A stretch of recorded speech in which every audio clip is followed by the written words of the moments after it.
आपसे अनुरोध है कि आप मुझे 10 से 15 मिनट थोड़ा-सा झेल लें। कम समय में सोचना, समझना और सारे आयामों को टच करना, ये अपने आप में एक चैलेंज होता है।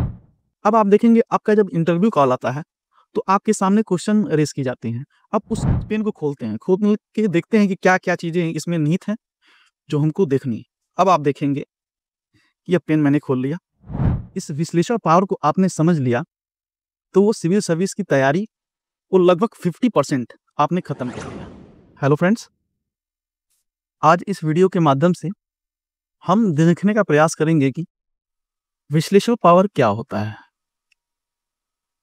एनालिसिस पावर क्या होता है। आप देखेंगे इससे पहले मेरी एक वीडियो आ चुकी है, जिसमें हमने काफ़ी विस्तार पूर्वक बात की है, उसी परिचर्चा को आगे बढ़ाया है। और इस वीडियो में भी हम किसी रैंडम टॉपिक को उठाएँगे और देखने का प्रयास करेंगे कि ये विश्लेषण पावर क्या होता है। आपसे अनुरोध है कि आप मुझे 10 से 15 मिनट थोड़ा-सा झेल लें। कहने का कॉन्टेक्स्ट ये है कि आप अपना कीमती समय 10 मिनट आप मुझे यदि देते हैं, तो निसंदेह मैं कह सकता हूँ दावे के साथ कि आपके विचार, आपके सोचने, समझने क्षमता होगी थोड़ा-सा ब्रॉड हो जाएगी। और धीरे-धीरे आप उसको अपने दैनिक दिनचर्या से लेके और एक सिविल सर्वेंट की तैयारी की शुरुआत से लेके और पोस्टिंग तक में इस विश्लेषण पावर का एकदम अहम रोल है। मैं कह सकता हूँ कि यदि इस विश्लेषण पावर को आपने समझ लिया, तो वो सिविल सर्विस की तैयारी वो लगभग 50% आपने खत्म कर लिया।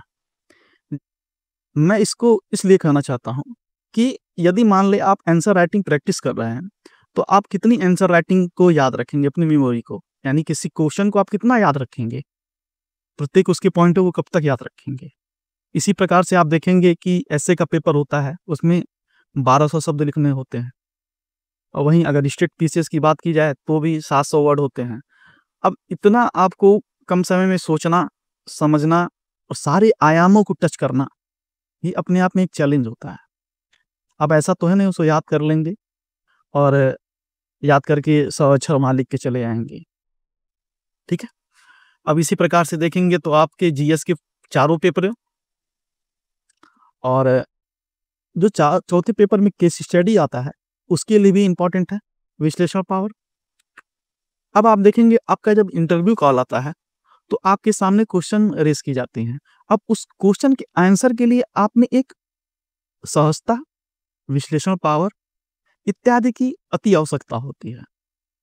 जो कभी भी एग्जामिनर आपसे ये अपेक्षा नहीं करेगा कि आपको ज्ञान कितना है। आप प्रैक्टिकली रूप में उसको समझे कितना है किसी चीज़ को और आप डिलीवर कहाँ तक कर पाते हैं, वो चीज़ जानना चाहता है वो, ना कि आपको ज्ञान की। क्योंकि पीटी और मेंस दोनों में उसने आपके ज्ञान की परीक्षा ले ली है। अब हम बात करते हैं कि ट्रेनिंग और पोस्टिंग, यानी ड्यूरिंग जॉब में भी इसका काफ़ी अहम रोल है, ठीक है।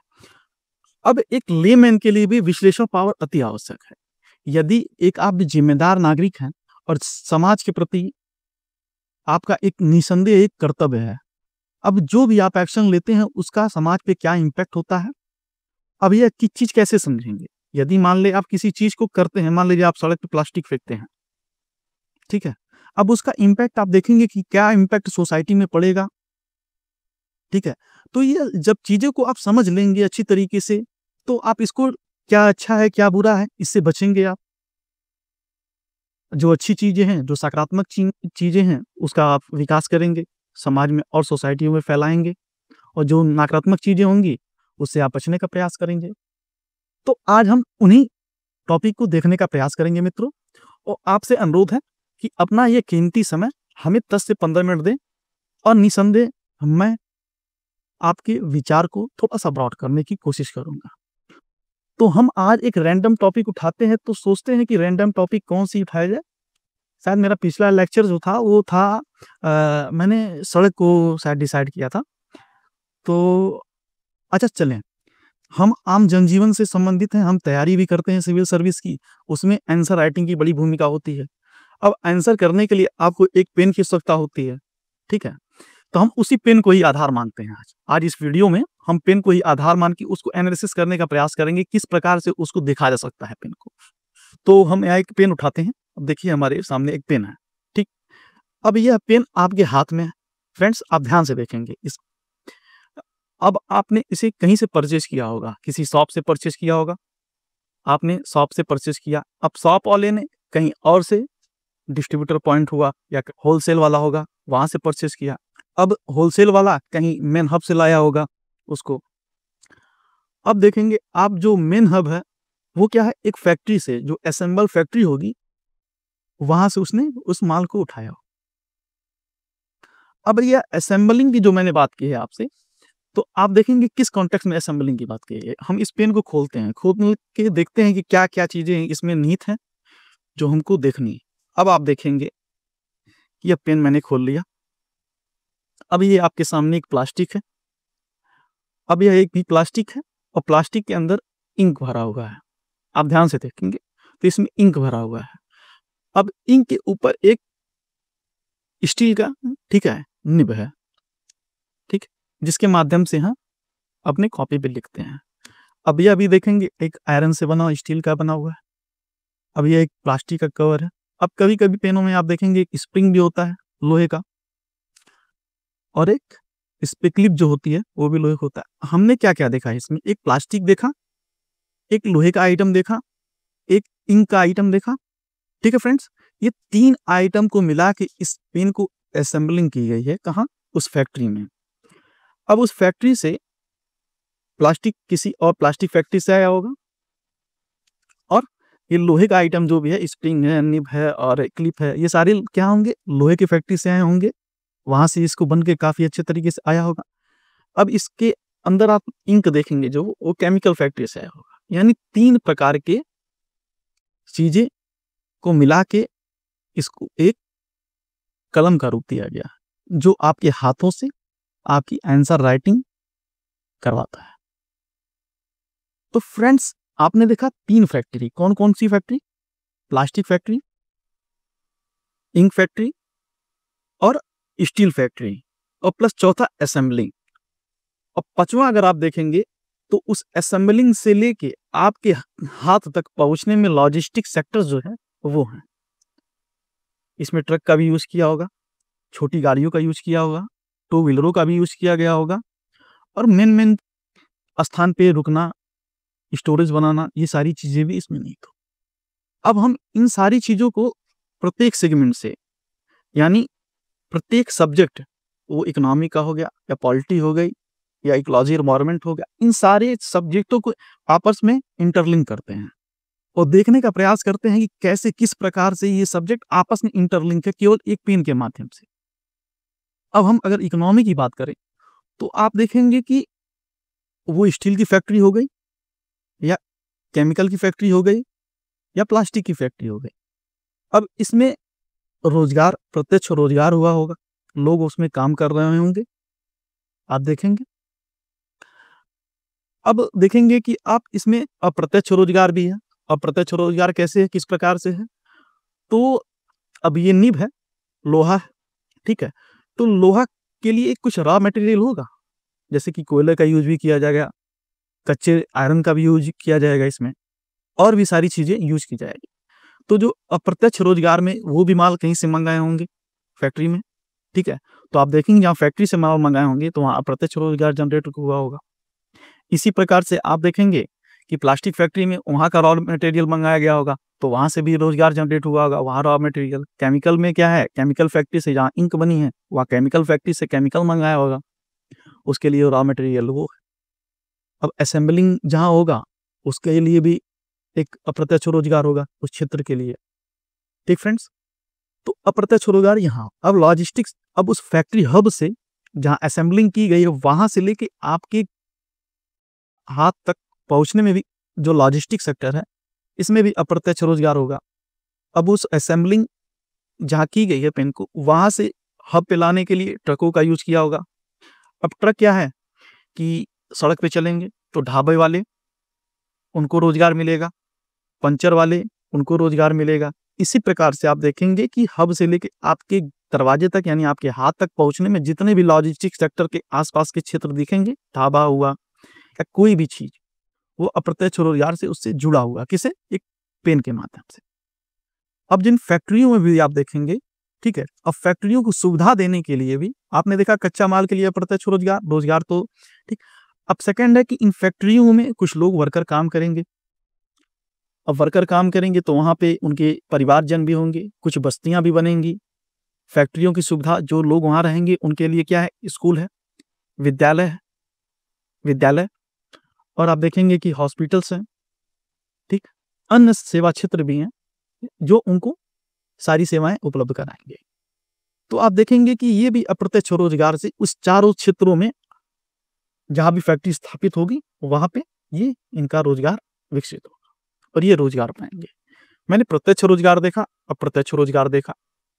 अप्रत्यक्ष रोजगार में दो देखा कि फैक्ट्रियों में कच्चे माल, और अप्रत्यक्ष रोजगार में सेकंड पॉइंट देखा कि जो उस फैक्ट्री के वर्करों के लिए, वो फैक्ट्री के लिए जो सेवाएं उपलब्ध कराएंगे, वो विभिन्न प्रकार से सेवाएं हो सकती हैं। आप किसी एज्यूम है आपके आसपास में कोई फैक्ट्री होगी तो उसके लिए क्या चाय पानी की दुकान खुलेगी, वहां के लोगों के लिए हॉस्टल कुछ खुलेंगे, कुछ होटल्स भी खुल सकते हैं, ठीक, कुछ ढाबे खुलेंगे खाने पीने के लिए, कुछ मॉल्स खुलेंगे वहां के लोगों के लिए रहने के लिए, विद्यालय खुलेंगे, हॉस्पिटल खुलेंगे। ये सारी चीजें आपस में इंटरकनेक्ट होंगी, किसके लिए, उस फैक्ट्री के वर्करों के लिए। यह रोजगार हो गया। अब आप देखेंगे कि सरकार के पास एक अच्छा खासा रेवेन्यू भी आएगा इस फैक्ट्रियों के माध्यम से। अब सरकार क्या करेगी, शिक्षा, स्वास्थ्य और सामाजिक कल्याण और इत्यादि, पुल का निर्माण हुआ, इन सब में क्या निवेश करेगी सरकार। जब सरकार के पास इन सेक्टरों से टैक्स आएगा, इन टैक्स का सदुपयोग करेगी सरकार और सामाजिक कल्याण की भावनाओं से और सामाजिक कल्याण को अग्रसर करेगी। आर्थिक रूप में आपने इतना देखा। अब देखिए इस फैक्ट्री को स्थापित करने के बाद क्या होगा, उस क्षेत्र का विकास होगा। जैसे कि हमने बताया कि अप्रत्यक्ष रोजगार मिलेगा, विद्यालय होगा और सारी चीजें उस एरिया में, फैक्ट्री के आसपास के एरिया में क्षेत्रीय विकास होगा। आप देख रहे हैं एक पेन के माध्यम से हमने कितना ब्रॉड इसको बनाया कि कैसे विकास होना है, एक पेन के माध्यम से क्या क्या चीजें इसमें समाहित हैं और उसी के कर। अब देखेंगे हमने 3 पॉइंट देखा, रोजगार देख लिया, सरकार को टैक्स जो मिलेगा उसे सरकार निवेश करेगी, पुल में, सड़क में इत्यादि में निवेश करेगी। अब तीसरा पॉइंट है उस क्षेत्र का विकास होगा, ठीक। अब लोगों के पास जब पैसे होंगे में तो होगा क्या कि आप देखेंगे कि लोग राजनीति में इंटरेस्ट लेना शुरू कर देंगे। अब पॉलिटिक्स के साथ जोड़ लीजिए, आप देख रहे हैं कितने अच्छे तरीके से। अब लोगों के पास जब पैसे होंगे तो वो चुनाव लड़ेंगे, राजनीति में सहभागिता करेंगे और अपनी हो सकता हो कि कोई उसमें से कोई लीडर भी बने, ठीक। अब देखेंगे कि आप जब कोई लीडर बनेगा और राजनीति में उसका एक प्रभाव होगा तो एक सामाजिक इम्पैक्ट भी होगा। सामाजिक इम्पैक्ट क्या है, जैसे कि हम कर सकते हैं कि नारी सशक्तिकरण को ही ले लें। यदि अगर कोई महिला है वो राजनीति में अगर जाती है तो क्या करेगी, अपने समाज, सोसाइटी या कोई विकर सेक्शन को ही ले लीजिए। अब वो अपने सोसाइटी के लिए अच्छा काम करेगा, सामाजिक स्तर अच्छा कराएगा, राजनीति में हस्तक्षेप करके अपने अपने जो सामाजिक जो उसकी ढांचे हैं उसको अच्छा करेगा, उससे संबंधित जितने व्यक्ति हैं उनके उत्थान की बात करेगा, जिस कम्युनिटी से वो बिलोंग करता है। अब देखेंगे आपका आर्थिक विकास, राजनीतिक विकास और सामाजिक विकास। अब यह तीनों का परिणाम क्या होगा, आप देखेंगे सांस्कृतिक विकास भी होना है। जब लोगों के पास पैसा आएगा, राजनीति में स्थिरता आएगी, तो आप निसंदेह देखेंगे जब राजनीति भी होगी, सामाजिक स्तर भी अच्छा रहेगा, इकोनॉमी भी अच्छा रहेगा, तो लोग क्या करेंगे, अब लोग करेंगे ये क्या कि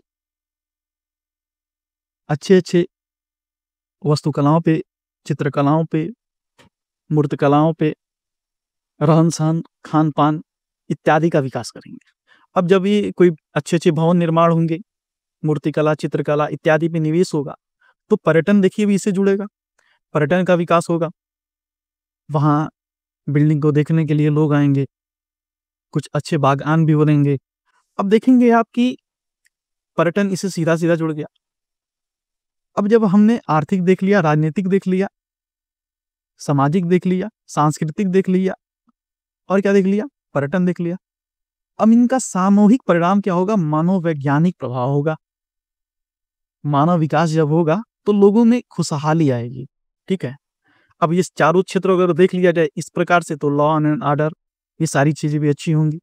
और आप देखेंगे कि अब इसके हम एक फैक्टर को तो हमने देख लिया, अब हम देखेंगे कि इसका कुछ नकारात्मक भी प्रभाव होगा।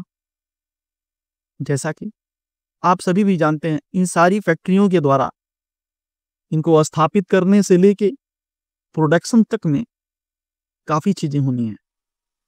यदि फैक्ट्री स्थापित की जाती है तो क्या होगा, पेड़ काटे जाएंगे, लैंड एक्वायर किया जाएगा, ठीक। यदि कोई जल का क्षेत्र है उसको विस्थापित किया जाएगा, माइग्रेशन होगा। तो आप देखेंगे कि पहला तो है कि भूमि हस्तांतरण, इसमें विवाद उत्पन्न होगा। फैक्ट्रियों के द्वारा कार्बन निकलेगा, पर्यावरण समस्या होगी, निर्वनीकरण की समस्या होगी, पेड़ काटे जाएंगे फैक्ट्री स्थापित करने के लिए। अब क्षेत्र का विकास होगा तो निसंदेह सड़क तो बननी है, अब सड़क बनने के लिए लैंड चाहिए, तो लैंड में क्या है, पेड़ काटे जाएंगे। आप देखेंगे कि ग्लोबल वार्मिंग भी इससे भी प्रभावित होगा। जब पेड़ काट निर्वनीकरण भी होगा, कार्बन भी होगा, तो क्या होगा, ग्लोबल वार्मिंग भी आप देखेंगे। अब इनका सामूहिक परिणाम क्या होगा कि जो एनजीओ होंगे, स्थानीय लोग होंगे, वो क्या करेंगे कि विवाद को उत्पन्न होगा। अब फैक्ट्री स्थापित करने के लिए भी लोगों के मध्य विवाद उत्पन्न होगा। विवाद उत्पन्न होगा तो निसंदेह आप भी जानते हैं सुप्रीम कोर्ट के पास कितने केस पेंडिंग है, अब इसको लेके भी सुप्रीम कोर्ट जाएंगे। तो हमने देखा किस प्रकार से पर्यावरण समस्या, विवाद बढ़ना और आर्थिक, सामाजिक, राजनीतिक, सांस्कृतिक, मनोवैज्ञानिक, पर्यटन इत्यादि से हमने इसको किसी तरीके से मात्र एक पेन के माध्यम से इसको छोड़ा। फ्रेंड्स, निसंदेह आप कह सकते हैं कि यह बड़ा पॉइंट है, बहुत ही ज्यादा इंपैक्ट होती है वो तैयारी के दौरान भी, तैयारी के बाद भी, और एक लेमैन के लिए भी काफी इंपॉर्टेंट है। अब देखेंगे कि मैंने लेमैन की बात, प्लास्टिक की बात बोली, आपने प्लास्टिक को सड़क पे फेंका एक मिट्टी के लेयर के ऊपर, वो प्लास्टिक एक ही सतह बन गई। अब क्या बारिश का पानी होगा तो वो ग्राउंड जो वाटर है वो रिचार्ज नहीं कर पाएगा, पानी एक निश्चित सीमा तक रहेगी, उसके बाद सनलाइट की वजह से फिर वो एटमॉस्फेयर में चली जाएगी और क्या होगा कि पानी जो है वो नीचे रिसा के नहीं जाएगा। परिणाम क्या होगा इसका, आप देखेंगे कि कालांतर में पानी की समस्या होगी आपके क्षेत्र में। अब पानी की समस्या के साथ आप जोड़िए क्या क्या चीजें होंगी, मैंने आपको एक क्लू दे दिया। फ्रेंड्स, तो हम आशा करते हैं कि वीडियो आपको काफी अच्छा लगा होगा। यदि यह वीडियो आपको अच्छा लगा होगा तो आप कमेंट माध्यम से हमें कमेंट करेंगे कैसा वीडियो आपको लगा, और प्लीज वीडियो को लाइक करेंगे और चैनल को सब्सक्राइब करेंगे, ठीक। इसी प्रकार से हम अन्य कोई भी वीडियो जो आपके तैयारी को थोड़ा सरल बना दे, सहज बना दे, उसका हर संभव प्रयास करेंगे। तो फ्रेंड, इसी के साथ हम इस वीडियो को समाप्त करते हैं। जय हिंद, जय भारत।